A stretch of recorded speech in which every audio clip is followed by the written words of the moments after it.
You're listening to the Classic Gamers Guild podcast. This makes my nipples hard.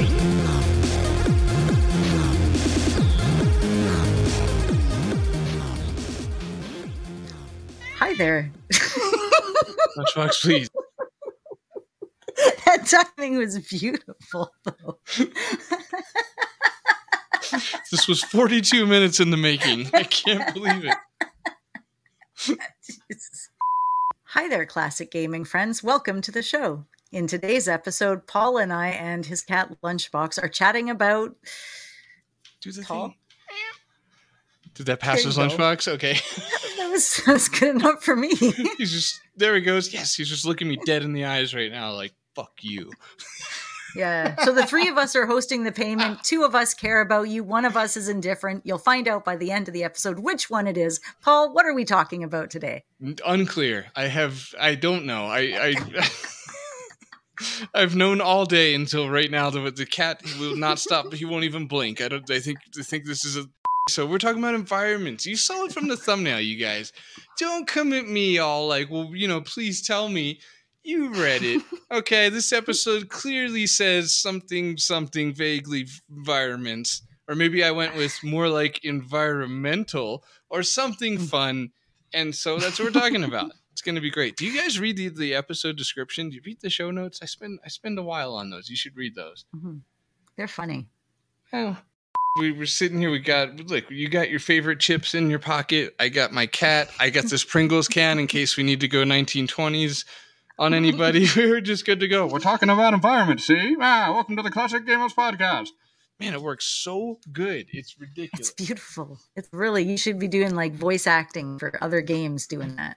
Actually, the first topic is historical inspiration.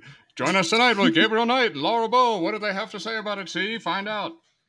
Okay, I'll take a break on that. It might be peaking the microphone. But look, we're talking about environments. It's going to be just a free-flow conversation because... and that's true. I'm excited about it. Okay, let's get them all started. Let me actually tell my son to stop jumping up and down. Stop it! Jump right up and down. So this whole thing was, we were excited to talk about the aesthetics of an environment. So we're going to cover like a wide range of things, everything from interactivity to atmosphere to the graphic influence. Like graphic quality, and it's weird to say graphic quality was pixel art, but we're going to look at how AGI graphics might have varied from something like the VGA era, and I don't know, the storytelling. But look, I'm reading things off a list here. But my point is we're more prepared than it sounds like. But I want to start us off. I want to start us off with basically was what kind of inspired this, which. Anne and I were both excited to talk about Leisure Suit Larry 5 and Larabout 2. That was weird. I said Larry, but it's cool. And and just a few that really stand out that hopefully we'll get to more like organically. But just for a jumping off point, Anna, what is it about Leisure Suit Larry 5 that is grabbing our attention for the environment? Like, it's this super 90s kind of a style, and I'm just trying to sort of place what I could possibly call it, because it's really distinct, isn't it, with all of its kind of points and the way everything's shaped, right? What do you think it is? I don't know. You know who it reminds me of? It reminds me of Bob Dylan. Does it now? Yeah, when I see wacky 90s Saved by the Bell, squiggly lines and shapes, I think Bob Dylan. Yeah. Oh, okay. I get it. Because he did that song, Stuck Inside of Mobile with the Memphis Blues Again. And that kind of like, I think started up the whole idea of Memphis design. Guys, Google it. Tell me it doesn't look like that, right? Yeah, they should call it Memphis design. Because right? it just, when you look at it, you're like, it's probably called something oddly country western. I don't know why. Right. All these neon colors and yeah, it just fits. I picture gritty blues folk musician Bob Dylan wearing a neon windbreaker. That's and then that's what you see when you open your locker, and it's kind of like it's there hanging up next to your baby soothers and your mirror. Your styrofoam cup from the mall with like a turquoise, paint thing scrubbed across it or whatever. Yeah, the thing. The Yes. very, very, It looks how 90s that kind of- sounded. Yeah. Yeah, That's it. 80s. You just made the sound of an old arcade rug. That's I was running my fingers across the up and down of the swishy swirl. Yes. But yeah, it's a very distinctive design. I wasn't a fan of number 5. I've said it before. It's fine. It's grown on me. I wasn't sure on the direction that it was going, but the art and the aesthetic, if this is what you're looking for, it is very it. that whole, it's the epitome of the 90s. It's Bob Dylan personified game. Right, you're right. It's so weird that that's true because it's just like, man, yeah. I'm struggling so hard to associate Bob Dylan with this still, but yeah, okay. So and if just for a quick little director's note here, this is number 13 on that list that we have. But the art influence, we wrote down games with a strong commitment to one particular style or vibe. And here I've got our examples would be like Leisure Suit Larry 5, right? Because as Anna just said, it's so much more needs to be said about it. It's just the most overtly 90s, like TGI. Wait, what was that called? TGI Fridays. Yeah, was it just TGIF? I guess where it had like Susan Sarandon or some Summers. TGIF. We'll see. Step by Step is what I was trying to say there. Family Matters and exactly. Step by Leisure Step. Suit Larry looks like that. Day. That whole thing. That song. That whole all of era. This. Yeah. Moesha. Let's go. It feels so good just to say that at them, doesn't it? Just so glad you guys heard that. It's all in there. So what else do we have? I don't know. Just kind of tag your it. What's another game that's just like the art style is just very, very strong. Like they committed hard to one art style. Right. I mean, you could say the same thing about Dagger, really, because the whole thing is very much a period piece. Right. Good call. The whole thing's Art Deco. Got like just the flat. What is it? Flapper, I think. Right. Like flapper gown for the Lars blue dress anyway. And just like Lion Decker, who's was an actual person with actual art. That was of the Deco variety. What, no song reference for that? Oh, actually, and they've got the noir font. See, noir font. Okay, I'll put the previous one down. No, that was good. That was better than a song title. I'll take it. Okay, yeah. So Leisure Suit Larry 5, Raw. What's another like I had put in the notes Day of the Tentacle because that's like. The Heart of China and The Rise of the Dragon, both very, very, very solidly in their time period as a very specific art style, very straight up. Right. Yeah, I could get behind that. Yeah, I would say. What else art style wise? I mean, in the Quest for Glory 5, it picked an art style and it stuck with it solidly all the way through. And yeah, that might be 3D pixelated. It was kind of terrible. But Alone in the Dark did the same thing, right? Here it is. This is what I am. Accept me, and I'm going to move forward as such. Right. Yeah, it did. It completely owns it. I'm kind of struggling because like Day of the Tentacle and Sam & Max are like, well, Sam & Max is like a comic book style, I guess you could say, right? I mean, Sam & Max was a comic book before a game, just to get my nerd credentials at the door here, where it's like, hey, as a co-host of a podcast about this, I know some things, man. And one of them is that. And that's all I got. And we have so much more we could talk about. So do you have anything else, or should we just move on to another number? Yeah, I'll move on to another number other than Larry's Casino. I mean, it sticks with the style and it knows where it is. It's at a casino and your boss isn't supposed to look at it. Right. Yes. Nice. Only because I'm looking at the box and it's a very pretty but very big ass box. That's like, I don't have that one. That's like very Leisure Suit Larry 7, right? The vibe, like the art, like okay. Yeah, it's around in that time period. Okay, well, we could do a oddly smooth transition. Well, no, it's not going to be, but I'm going to try and transition something.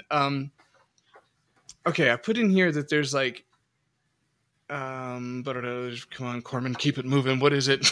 It was like, oh yeah.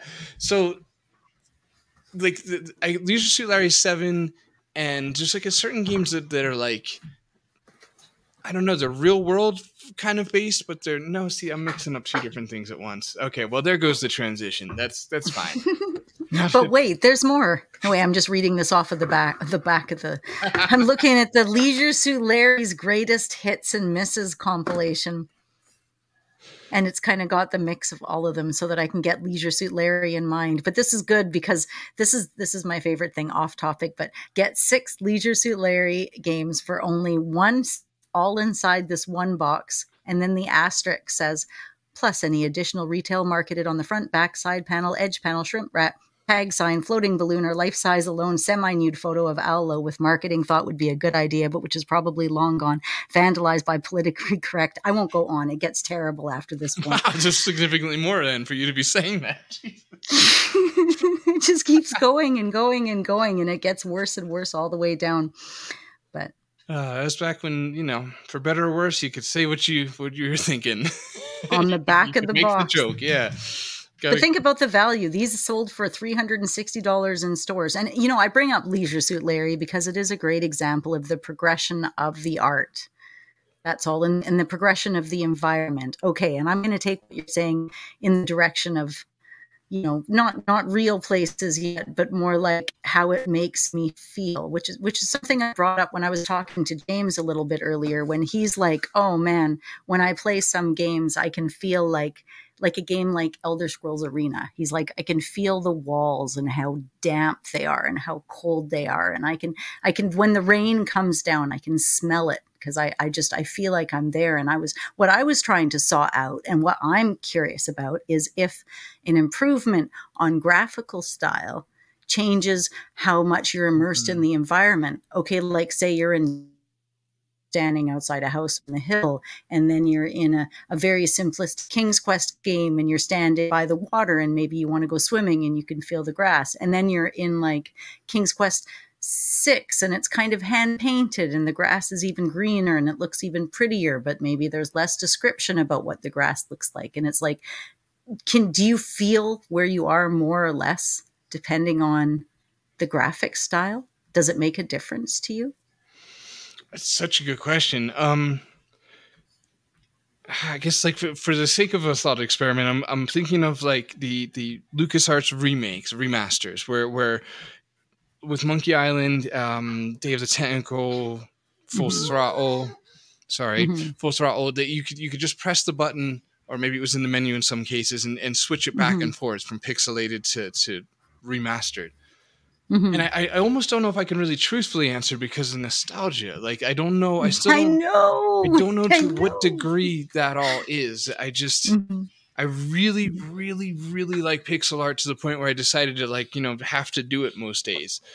That's a lot. Right? I might have oversteered, but regardless, I stand by it. So it's like, I think that gives it credit. I think that's got to be maybe more than just nostalgia, because I don't like how vaporous are the fumes of nostalgia, right? I feel like that car would be running on empty by now after 3 years. It's like I still must appreciate pixel art in a different sort of way. So yeah, okay. Let's try maybe just a different example then.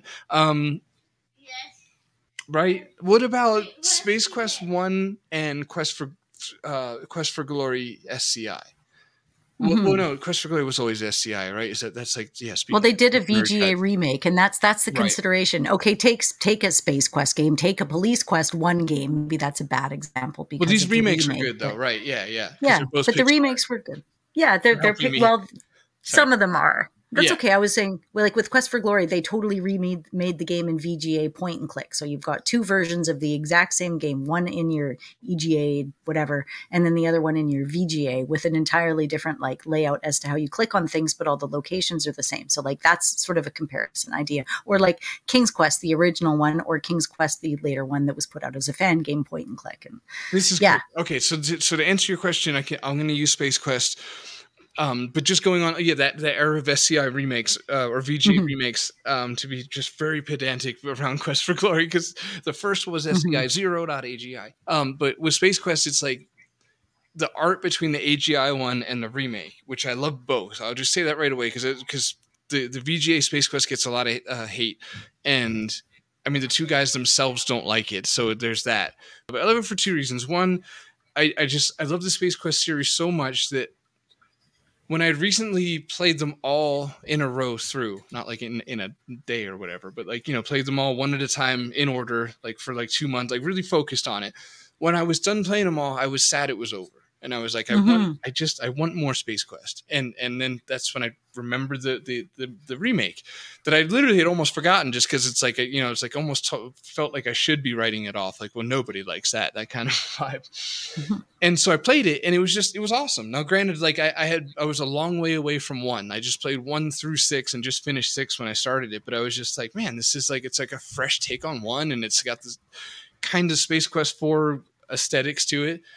And it's got that, what do you call that? Like the how the 50s thought the future would look like atomic art. Yeah, the atomic, essentially, future world kind of stuff. Right, exactly. So yeah, Tomorrowland vibes, and it's just, I love that art style. So it had all that going for it, and because it's such a great art style for Space Quest, because it's like you get the whole, like, the way the 50s thought of the future. There was so much rocket ships, outer space kind of Sputnik, sort of stuff was going on at the time. Like, think Iron Giant, right?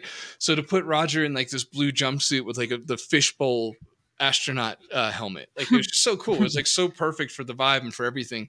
So anyway, that game has a completely different feel than Space Quest EGA, which or AGI or whatever, in the sense that like Mark Crow just did like his thing, like using like white, black, purple, and blue or cayenne and magenta to make, like, to create a whole mood. And like Space Quest AGI has like, it has a darker vibe to it, like, because they didn't know exactly who they were yet as, like, as a franchise, like, you know what I mean? The first, I think 2, you're not Roger, you enter in your own name, and those first 2 are like, they're a little darker, like they're not always funny or overtly going for the joke. Like there are some like desolate themes to them, and just like some moments of just like a little bit of creepiness even, and things like that. So I get a tremendously different feel from those 2 games. So yeah, I would say,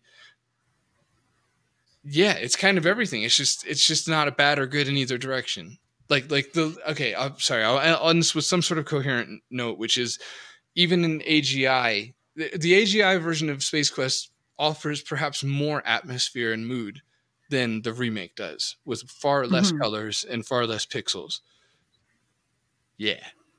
I like that. Dad, I feel that. I feel everything you just said, because every time, okay, I'm going to go to Quest for Glory, but the same for Space Quest. I felt the same way, but I love this game. I've played it through so many times, 10 different ways from Sunday. It's atmospheric. It can scare me. It can make me feel all the feels. When I found out Sierra was making a new one in VGA, it's just like, awesome. More game that I love. And now I can see what all the things I didn't think to ask, because in the typing game, you can't, like, you don't know everything you need to ask every single person. So there's lots of stuff that's kind of hidden. So with that, I was like, oh my God, I can't wait to click on everybody and see everything. And, all the things I couldn't. But to me, there was like a sense of safety in the remakes, in the atmosphere, because it was usually like point and click. It wasn't text. Things didn't keep moving. They were going to take care of you a little bit better. Like, so in like, to me, it's not that it was more or less atmospheric. I didn't feel like I was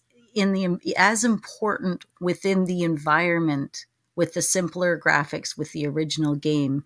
Like, I felt like I was right there, like things were going to happen. It was kind of scary. Anything could happen. And then with the remake, I was just like, oh, this is beautiful. I can see everything. It's easier. By then I knew how to play the game. Like, it was never my first, whatever the remake was. Like, some people would encounter it differently if it was their first.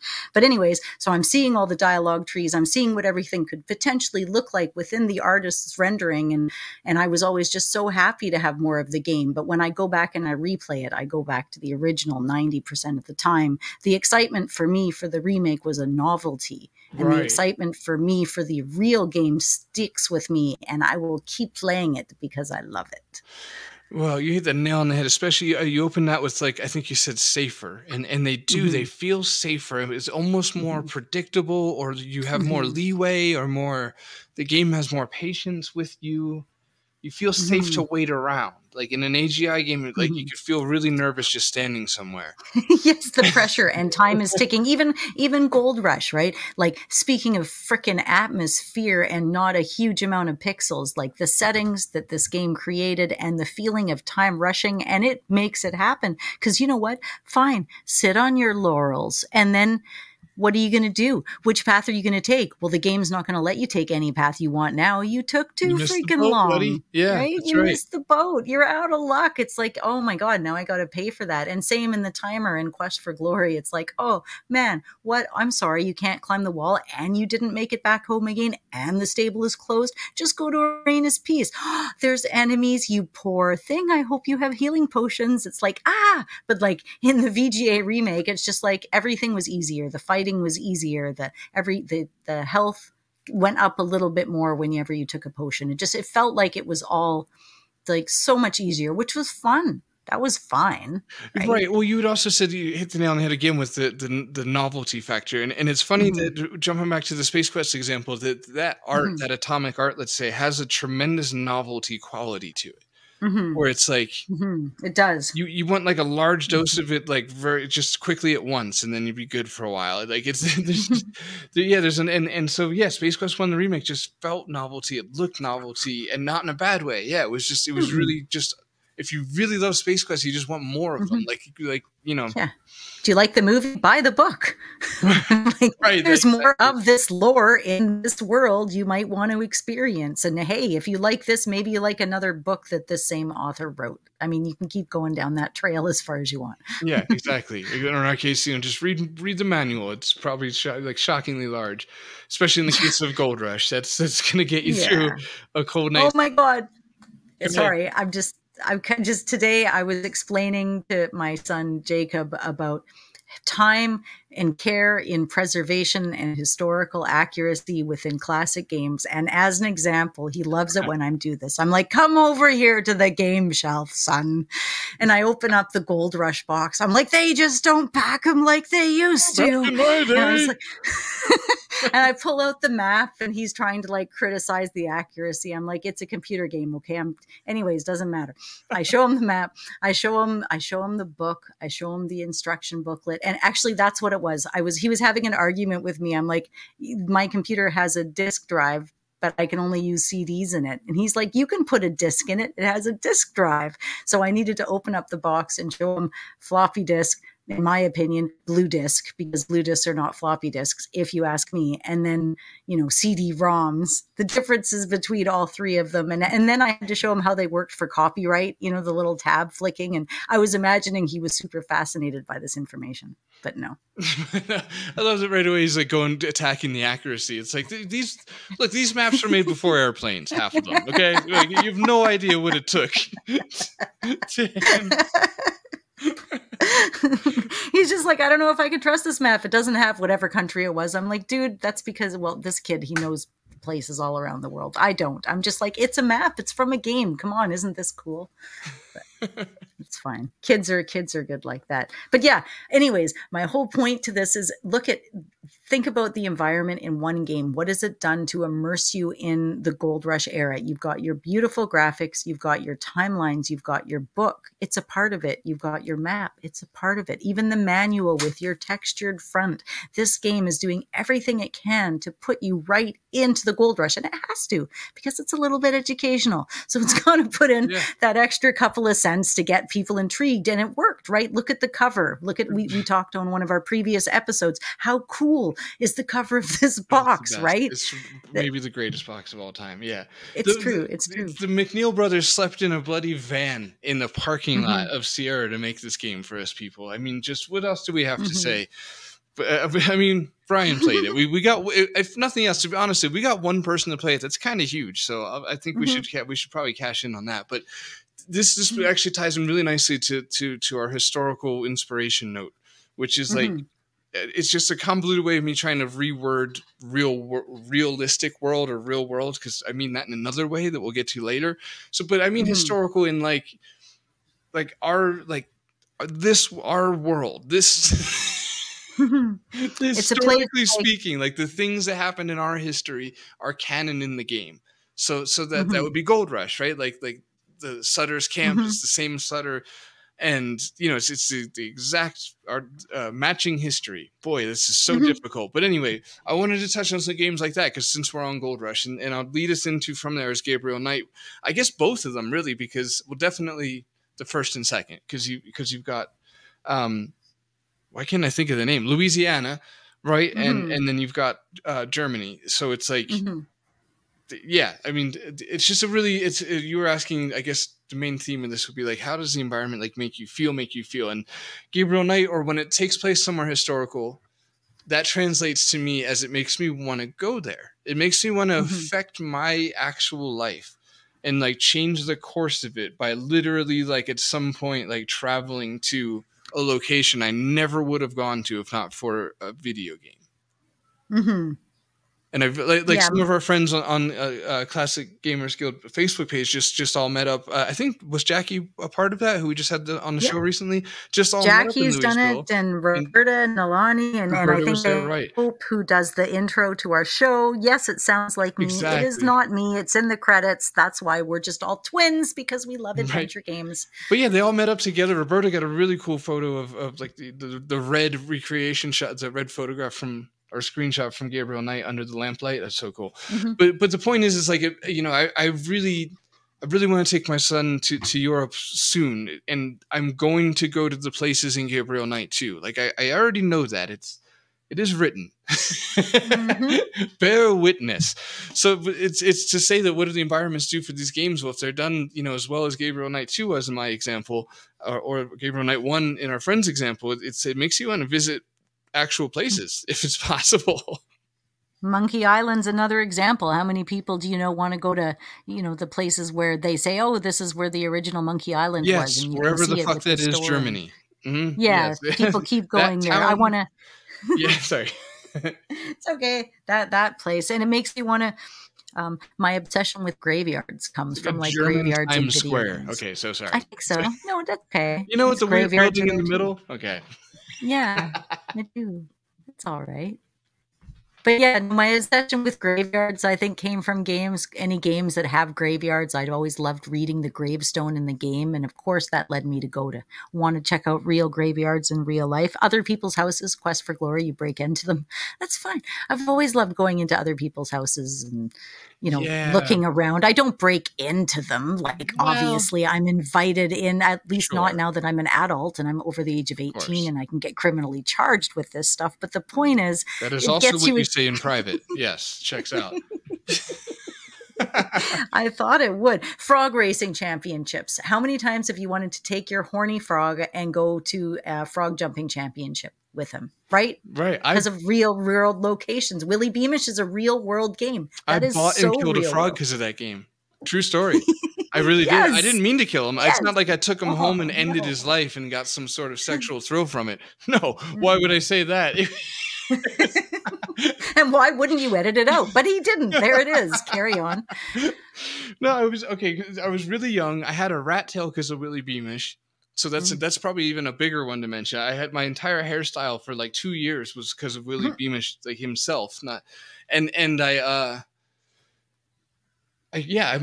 requested a trio of frogs, I believe it was, and they were like watery frogs, you know, so not a toad, but an actual frog, right? Okay, so,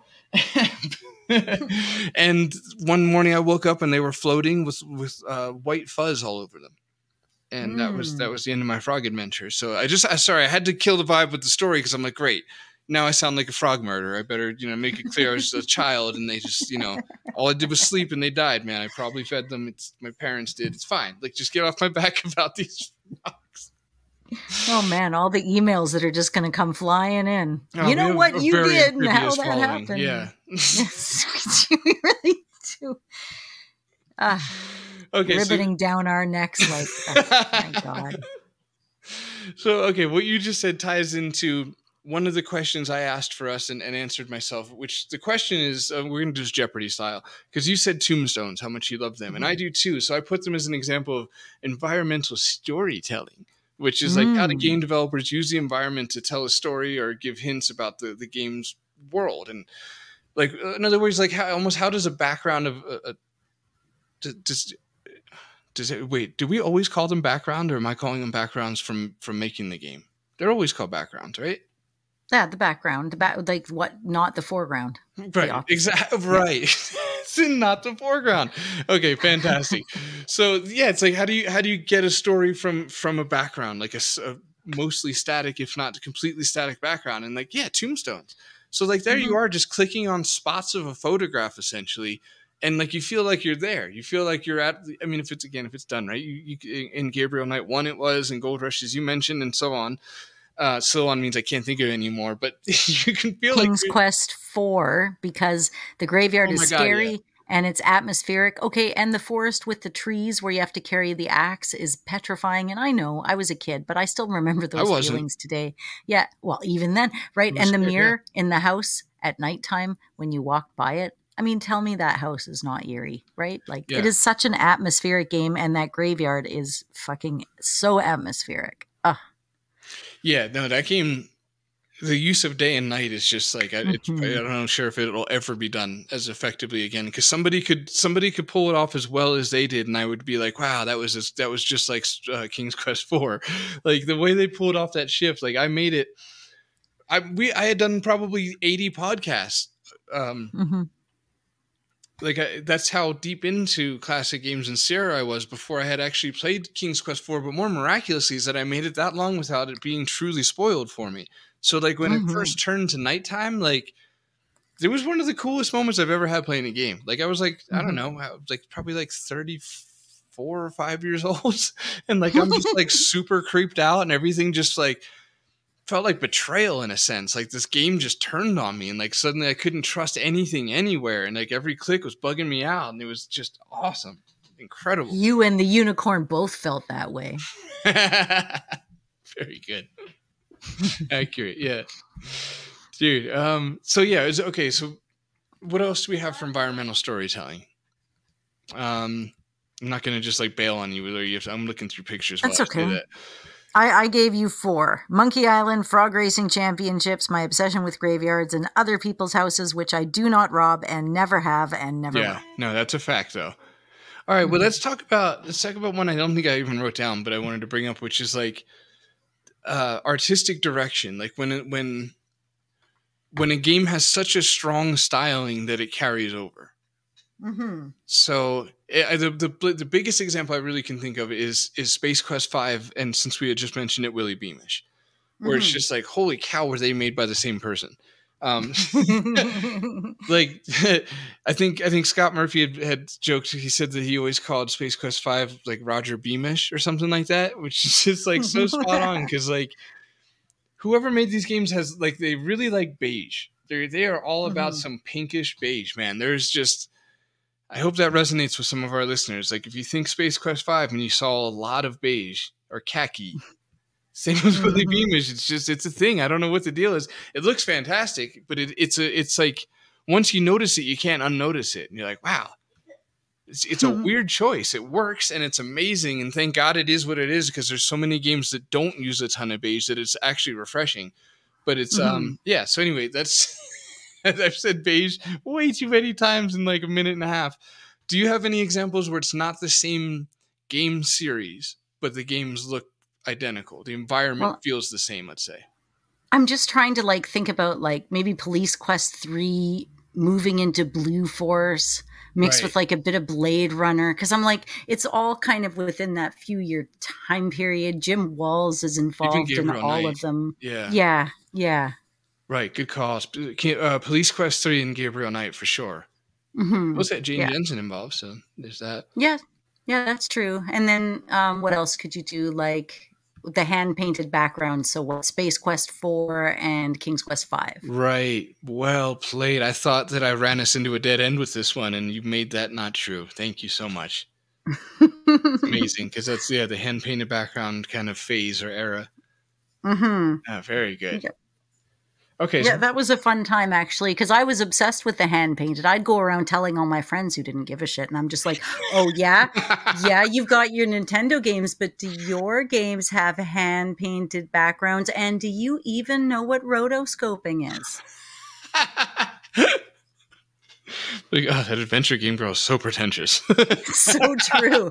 And it's like they come to my house and they're like, fine, we'll play your game. I'm like, you watch me play the game because you don't understand how to play the game.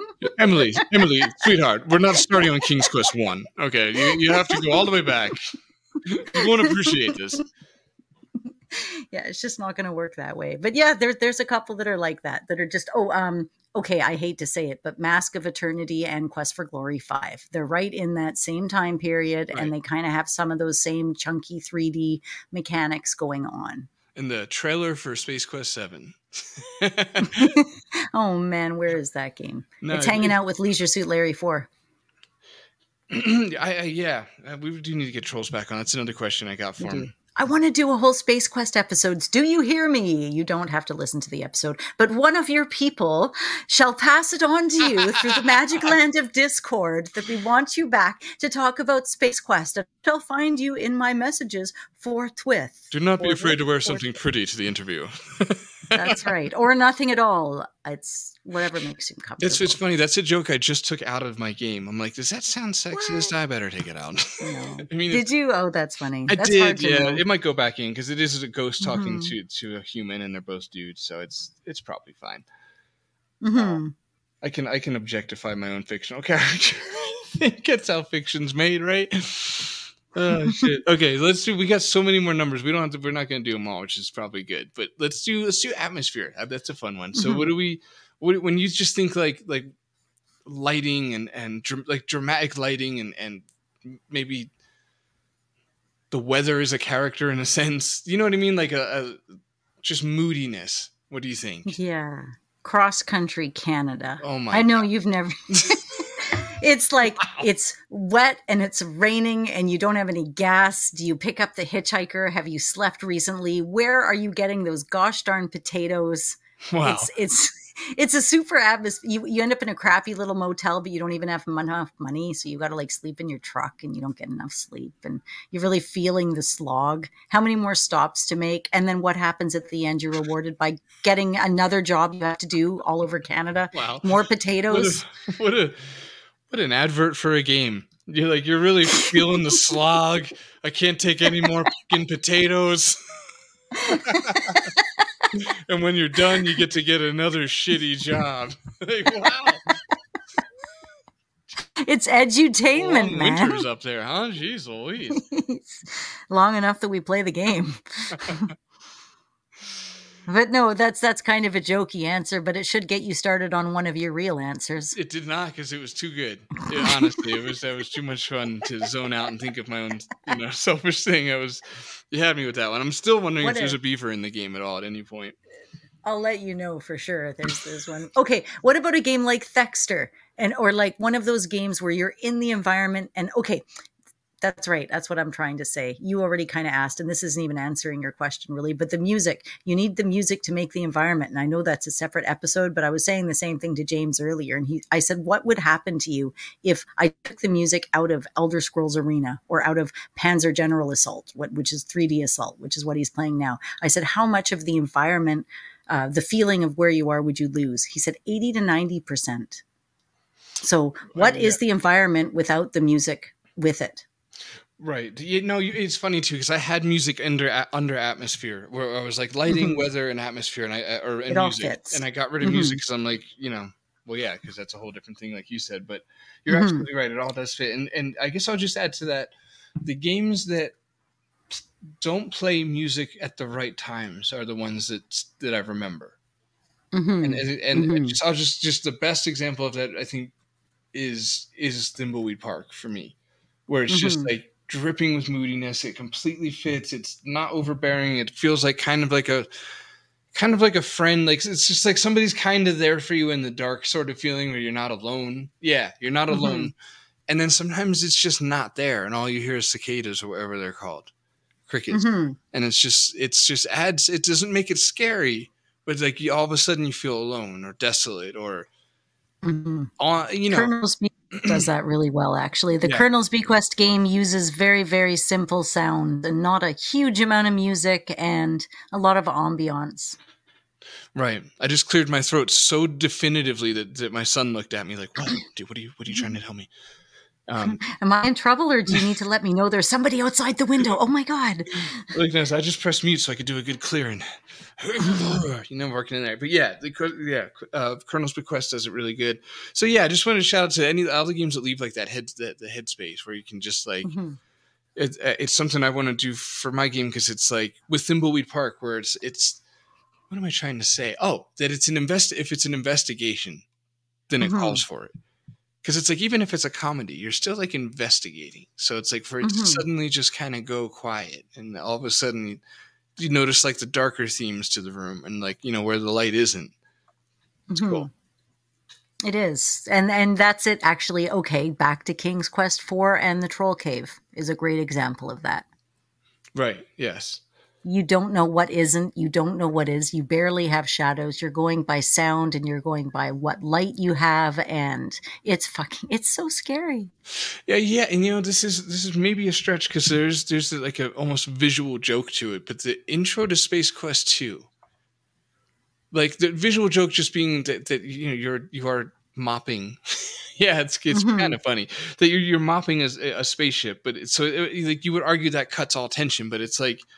It didn't for me, and it still doesn't for me. Like, it just has this complete like space odyssey feeling, that isolation and just like in the infinity of space, and it's like just quiet and dark and still and calm, and you're just out there like quietly, slowly cleaning something. And it's just, I don't know. Yeah, there's something about it. It feels like isolated in a sense. Right. So King's Quest 4 comes up a lot. That's interesting. It is. And I don't even know if it's nostalgia, man. That's a bloody pretty game. And I keep, my head is filled with that game. And even the simple sounds. I didn't even have a Roland or nothing. I had no sound blaster. I'd like doo-doo-doo-doo, doo-doo-doo-doo. Like, it was simple. And yet the songs stick in my head. The atmosphere of that game sticks in my head. And maybe it's because it's my first game. But then I talk to you and you're like, no, it's super relevant. I didn't play it till I was 30-something. So. Yeah.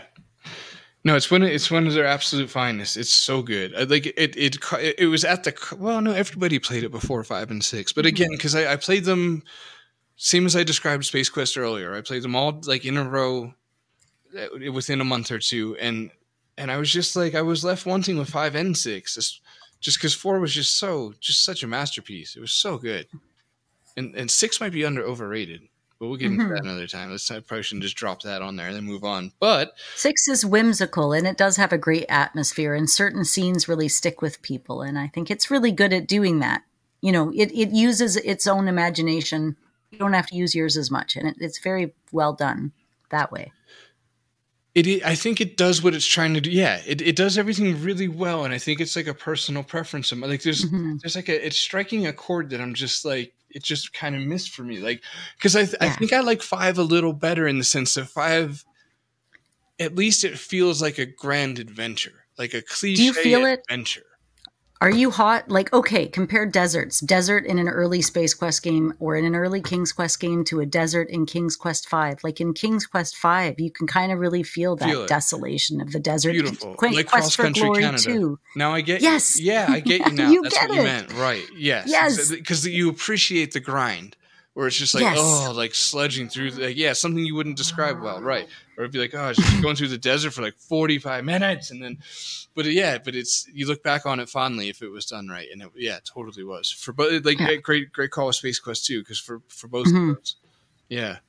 And Quest for Glory 2, Trial by Fire, it's essentially set in a desert, and you have to use identification of like, maybe there's a rock over here that wasn't on this screen. And you know what it does is it actually flips the screen partway through, right? If you played the game briefly, you might have noticed you need a compass, because if you go too far, everything flips, so you're going in the opposite direction, which is really confusing, but really good for a kid when they're trying to learn compass directions. But you're just like, by the time you find the oasis, you're feeling the same way. You're like, like, I need a drink. Where's my water skin? It made me want to have a water skin to put water in so I could be like that. Right, so yeah. It was beautiful game. It's funny too, because you'll do things like, well, I would say as a kid, but I do now too, where it's like I'll have to pee really bad, and I'll be like, not until I find it. These little ways of like torturing myself, where I'm like, just go 2 more screens, and then you can go, and like you can make yourself like fall into the scene where it's like you have to pee really bad, but you got to just keep getting through this desert, man, and then you look back with this like weird suspense. Yeah, that was more pee centric than I meant to make it at the end, but it's fine. I got one I wanted to go over before we run out of time. I wanted to go over real world environments versus like stylized world environments. Okay, so good one. So I was thinking earlier, I'm like, I was making this bold proclamation to myself of I like adventure games that take place in the real world the best. And I knew that about myself because I thought about this a lot with doing the Phantom Fellows, where I'm like, I want this. There comes that time where I attempted I like flirted or courted myself. Yeah, flirted with the idea of some like grand sci-fi world where like anything you think of you can do. Because it's like once you decide to do a game in the real world, like you're tied to all of our rules, for better or worse. And there is like this kind of creative temptation to be like, yeah, but what if you weren't? But I chose the real world because I like it the most, like Gold Rush and Gabriel Knight and Police Quest and things like this. So then I was thinking that almost all adventure games are in the real world, let's say.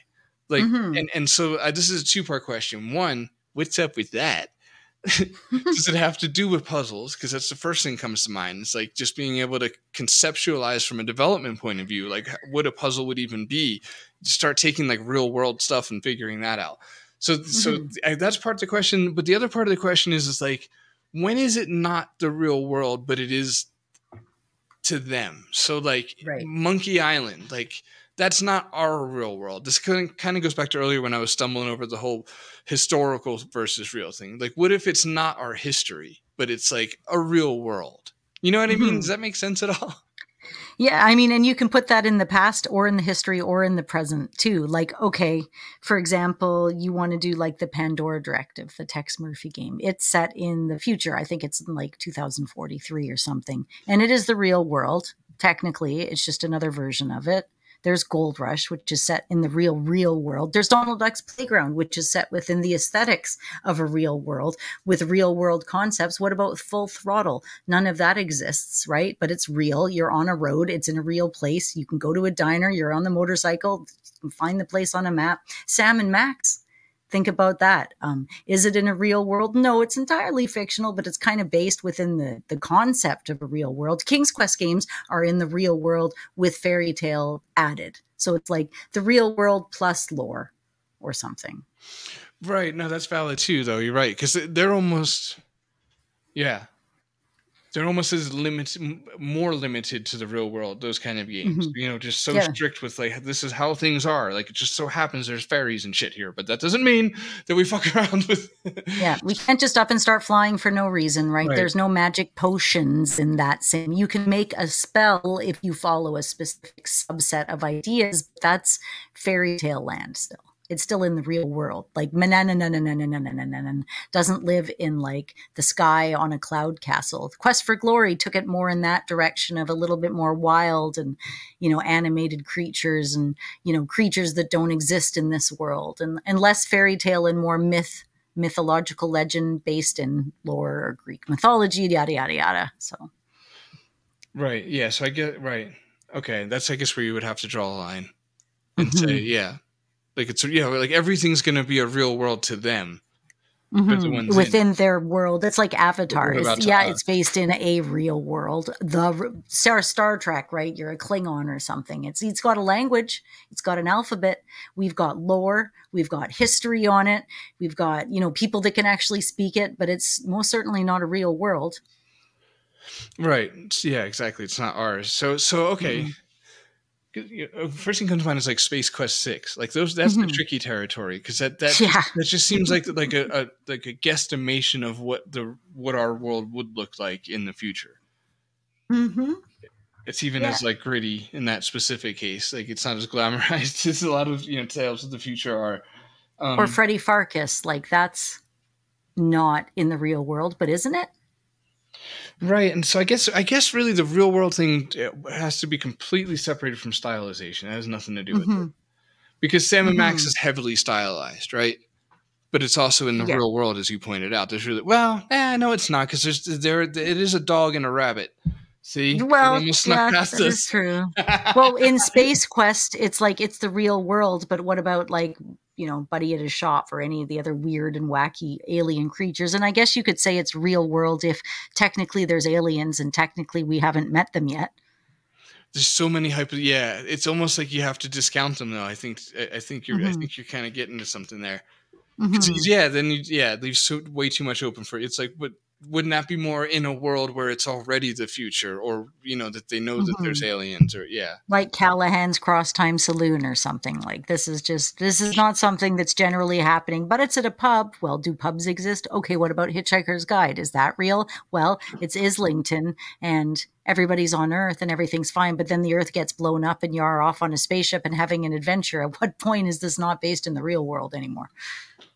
Right, yeah. Dang. Okay, so that actually takes, because once we get rid of all of those, then it's knocked down to very few again. So now we're back down to like your Police Quest, Gabriel Knight, Gold Rush. Thank you, Laura Bow. Yep, I'd say Laura Bow, both of them. I'd say the first. See, it's weird with Leisure Suit Larry. It's like I'm tempted to say like the first three, but not the last three. But I think that's just the stylization difference. I think, they're all kind of based in the real slutty world that they're in. Yeah. Right. It does get more and more extreme too, though. That does help the like at least where the mind frame's coming from. Yeah, that's true. And I mean, okay, if is it beginning? Yeah. These girls aren't going to act like that. This guy's not going to act like this. This isn't the real world at all. But we're talking setting, so. Right. But it is funny how the stylization affects the recollection, right? Or it's like the more stylized Larry got, the less real it felt to me.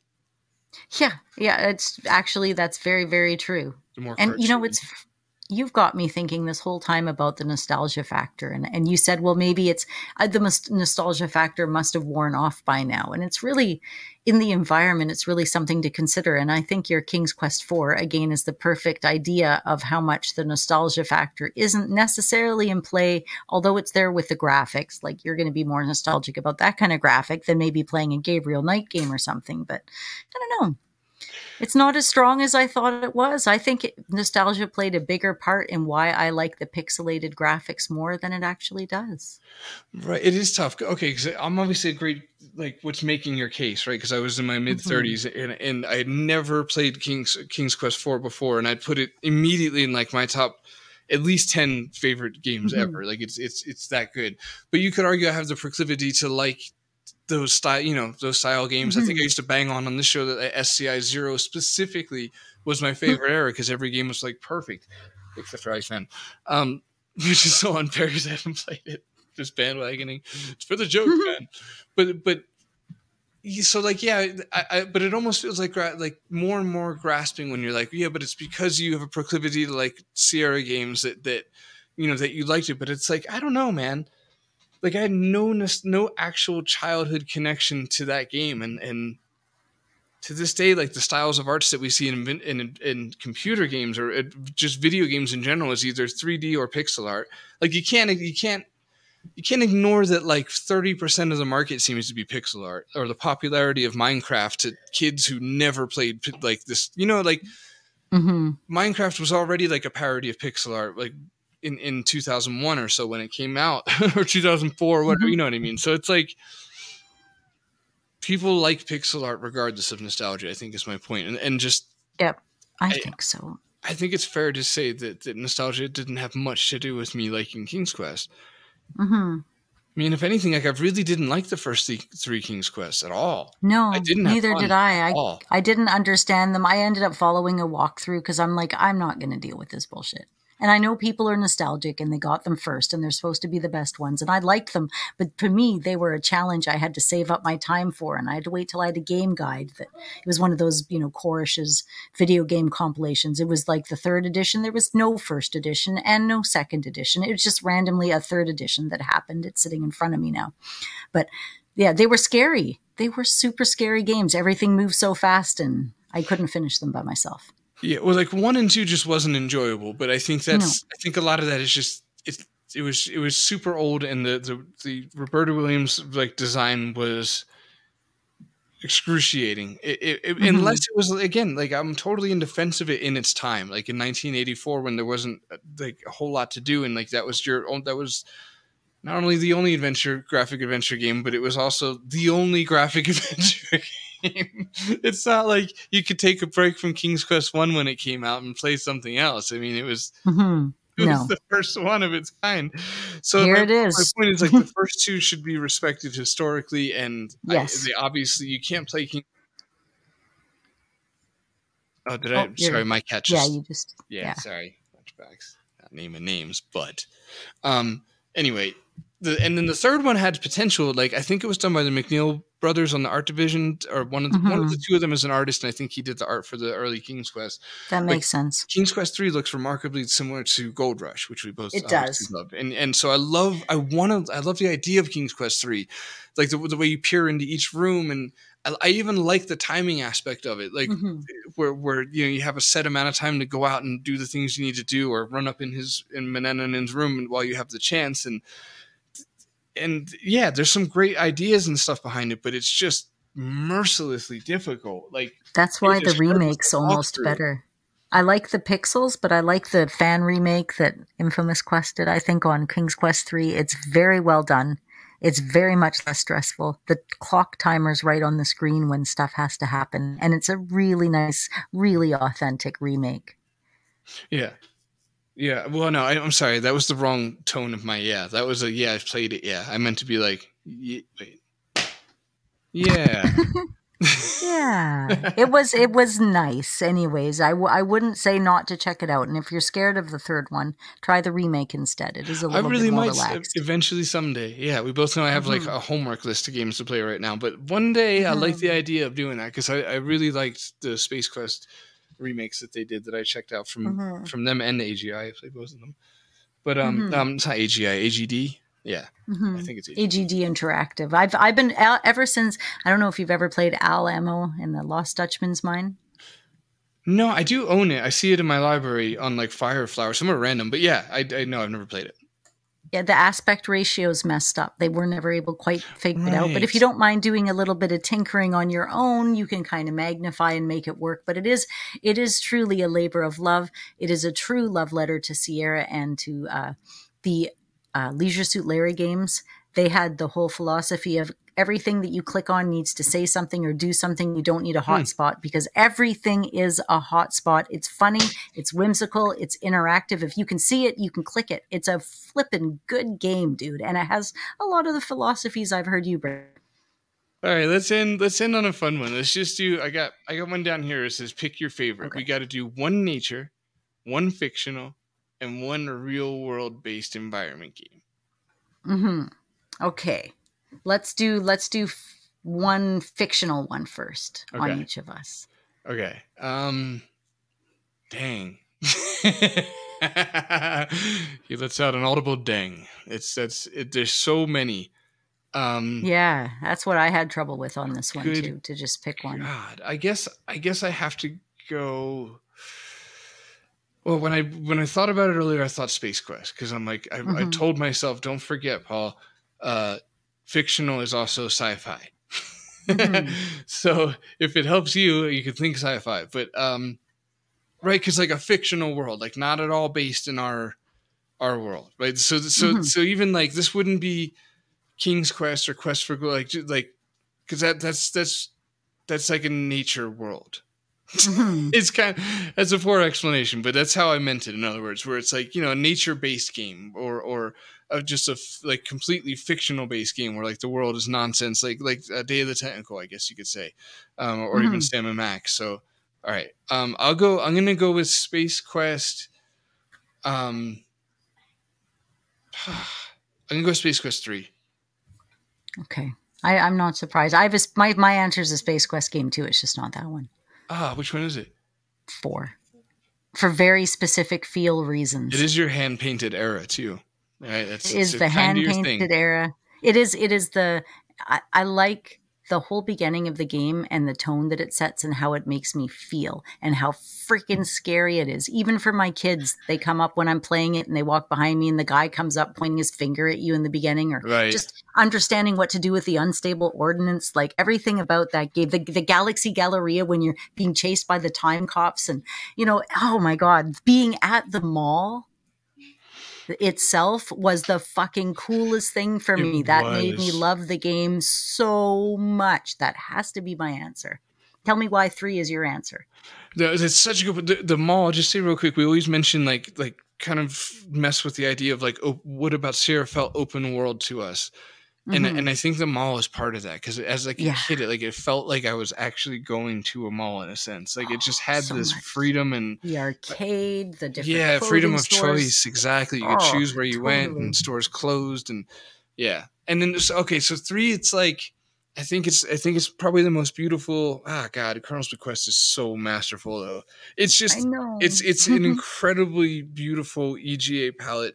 The artwork in that game from Mark Crow is just insane. It's so good. And then the other like the left right KO here is the music, is the moodiness of the atmosphere, because it, like, speaking of like using silence correctly, and then just the occasional kind of haunting whistle of even the theme, like, would just play every now and then with like a dun, dun, dun, you know, just these like little drum beats, and then it would echo out. Sorry, it's totally audibly rubbing my eye there. If you got it, I wonder if it made any gross wet sounds, you know, like a sound effects. That's what we're here for. The people are here for this.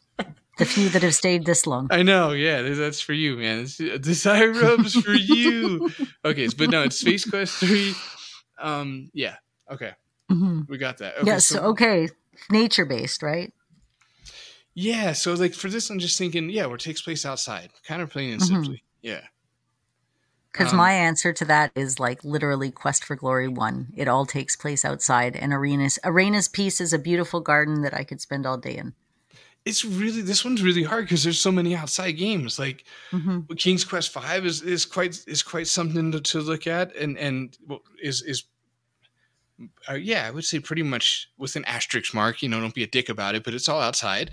Okay, like he goes in through shops, but he's mostly outside. Like, so we just set ground rules. Look, they're allowed to go inside for breaks. It's still an outside game. It's like Larry's not an outside game. You have to catch cabs around. You have to be on a cruise ship. It's not really maybe Larry 3 has some right, but even stuff, exactly. Yeah, Larry 3 is a good example of taking advantage of our rules, where it's like, okay, look, the path is outside. That's just like how you travel. Exactly. Longbow is amazing. Gold Rush.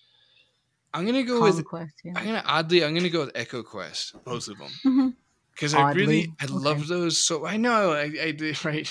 I'm gonna go with the Sierra title. Shocker! Never guess what Paul chooses during his selections on this week's podcast episode. Hint: it might start with an S. Dude, because I played Echo Quest more than I talk about, because I was going to Space Quest like I just subconsciously tried to do a second ago. I'm sure that was audible. It was like Echo Quest, but like the first one, I don't know. The first one captured the same vibes for me as Willie Beamish did. Where like I felt like, and I was Willie's age-ish, I was Adam's age-ish, and. Yeah, and my dad scuba dived, so there was kind of that on my advantage side. But then the freedom of the oceans, and then again with the Secrets of the Rainforest, just being, you know, in the rainforest. So yeah, those are my outsides. And you pick Quest for Glory 1 EGA? What was it? The one, the SDI? I know. Is that what I'm supposed to say? I'm not good with those names. The early graphics, pretty. Right, that's exactly it. Well done. I couldn't dare correct that. It's adorable. That's it. Just streams running and all that outdoor stuff, and okay. And then the other one was real world based. Wouldn't it be funny if our code name was like, if one of us had to pee, we said streams running. Streams running, and then it's outside and streams running. We have a streams running. Okay, all right. Sorry. So, what's our third one? Telling everyone our secrets. Jesus. Now we're going to have to come up with a new code word. Okay, we're going to call it might and magic. Wow, I got a might and magic. That sounds like more. Yeah, it sounds like a urination will be disappointing. Well, I'll try it first thing in the morning instead. You might be pleasantly surprised. Oh God! All right, we got one last one, which is real world. Real world. Not like the show. Wow. No. Thank God. Mm-hmm. So are we both just going to say Gold Rush and then the episode's over, or what? That would be. I know. I'm looking at like the 3 boxes I can barely see right now. Like, which one are you guys? Did I have one? I thought I'm gonna go with Larabow. Vaguely, yeah. In general, I don't want to have to pick between the two. Because man, I really like Dagger of Amon-Ra. Like, I might like it more. I don't think I want to be honest with myself about that. Because I think I'm cooler if I like Colonel's Bequest more. It feels more authentic. It's the parser. It's full murder mystery. It's like the greatest art ever. But man, I really love Dagger of Amon-Ra for some reason. Love that game. So it's a beautiful game. That's my choice. What about you? Gold Rush. Oh, you are doing that. Okay. No, I'm just Conquest of Camelot, I could say, but it's technically not set in real time because it's fictional historical, right? Is it? Is it?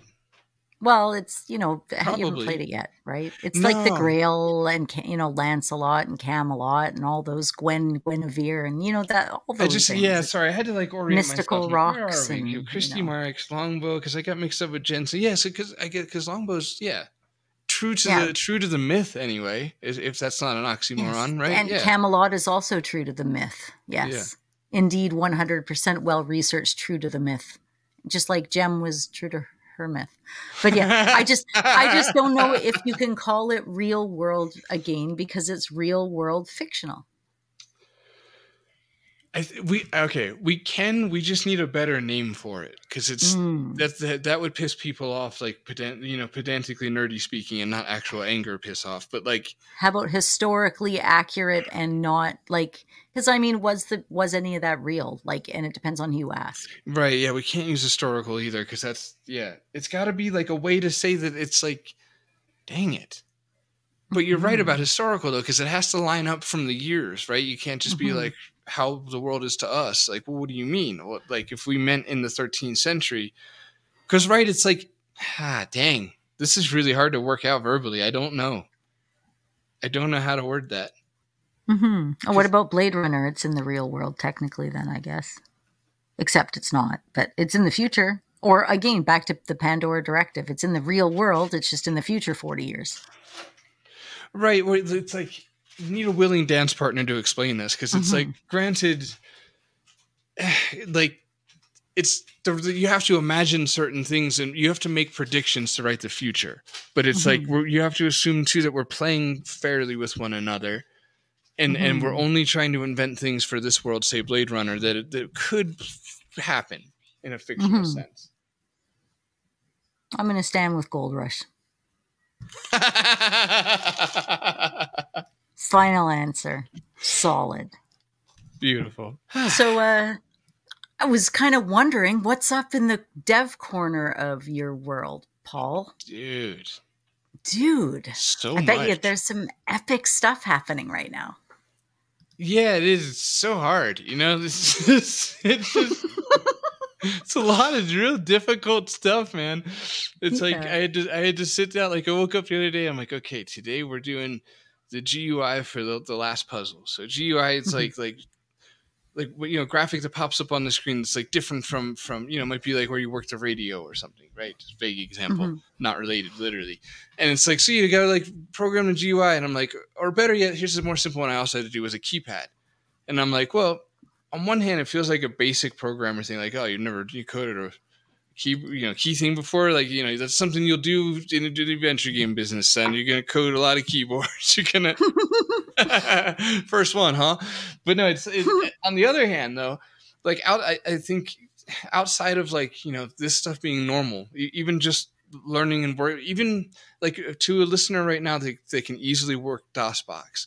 Like you're a magician to the common folk.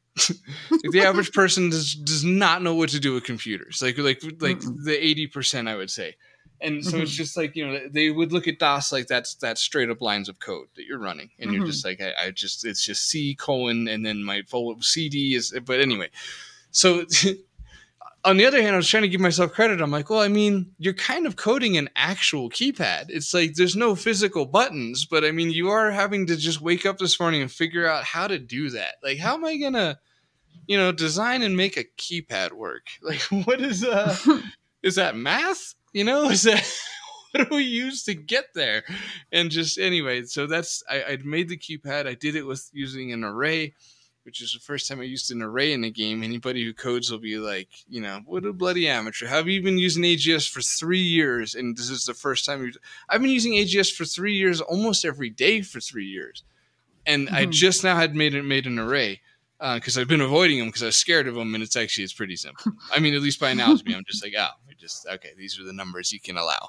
And it's a lot better than my previous attempts at like a safe code earlier in the game. It's just like 500 lines of code and does far less. Anyway, it's super nerdy. Sorry, I'll take it down a nerdy route. The point is that I don't feel like a programmer. That's not my strongest suit at all. Like I'm definitely much better, I think, at writing and art, and music and that whole side of it. The program side, like I'm not doing it because I have to do it because I do like it. But I'm definitely the worst at it, is what I'm trying to say. And that I don't feel among my people when I'm around good programmers at all. Like imposter syndrome, not even syndrome, just kicks in. They're just like, oh, like I'm embarrassed to tell you like how I do shit straight up.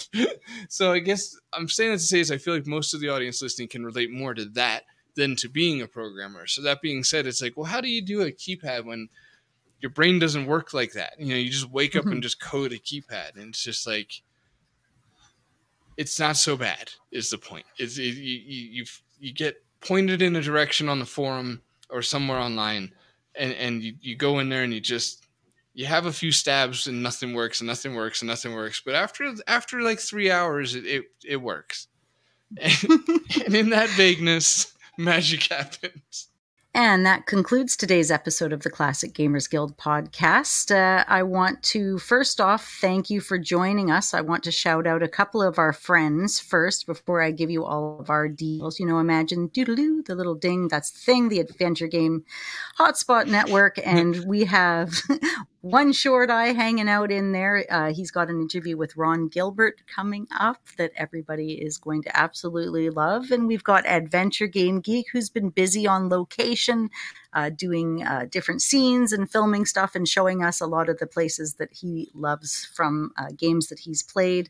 Space Quest historian who just released a Police Quest retrospective, which is pretty awesome. It's like one of those fair and boundless reviews. I've watched it on the release party. I watched it again today. If you haven't seen it, pop onto YouTube and watch it. It's hilarious. And it makes my kid laugh because he likes that, he likes hearing these points of views on my games that I'm always oohing and awing about. So that's funny. And then, of course, we've got conversations with Curtis, and they've got some amazing interviews, as always, coming through. Yeah, that's right. The Dave Grossman one was really good. Yeah. Ron Gilbert one coming out. And we're going to be linking all of their latest, everyone that we just mentioned in the network, including Hotspot themselves. We're going to be linking their latest works in our show description starting last week or last episode, right? So anybody listening, if you guys just want to like quickly hop over to that now that the show's done, just look in our description and you'll see links to all of their latest projects, and that's how it will remain. It's just whatever their latest thing is, you can always just click on. So when we say goodbye, they bloody say hello. Hello. That's right. And if you want to say hello to us, you can follow us on Twitter. We're at CGG Podcast. We're at Phantom Fellows. Say a hello. You even get a response, maybe some comments. Who knows? We're on a BBS now. I got to throw that out there. Classic Gamers Guild. So if you're out there in BBS land, you're going to find us. There's like a cool DOS logo and everything. Where and when it gets tattooed, we don't know, but we'll find out. We've got, we're also on the Facebook land still, Classic Gamers Guild. So join us there at the Classic Gamers Guild Facebook, at the Classic Gamers Guild podcast. You're going to send us an email. Of course you are. mail@classicgamersguild.com.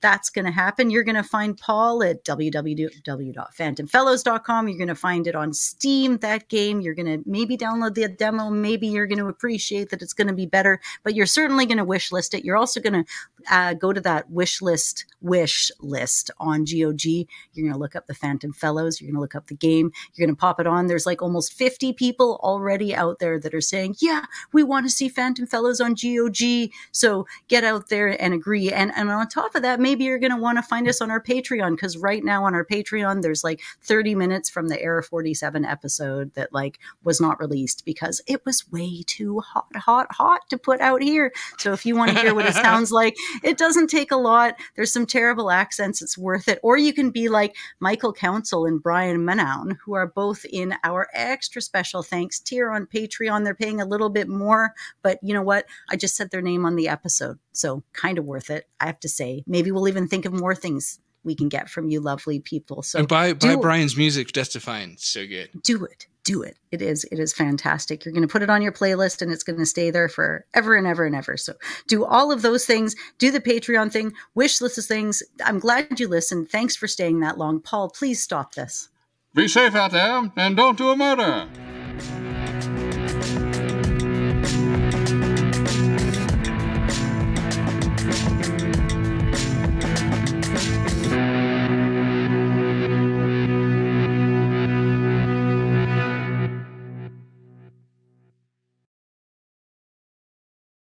Like Jagged Little Pill is about Dave Coulier. I can't believe it. It's the greatest That's gift. Hot. Yeah. It made the song good again. Now when I sing it, I'm going to just smile knowingly and be okay with the world. And, you know,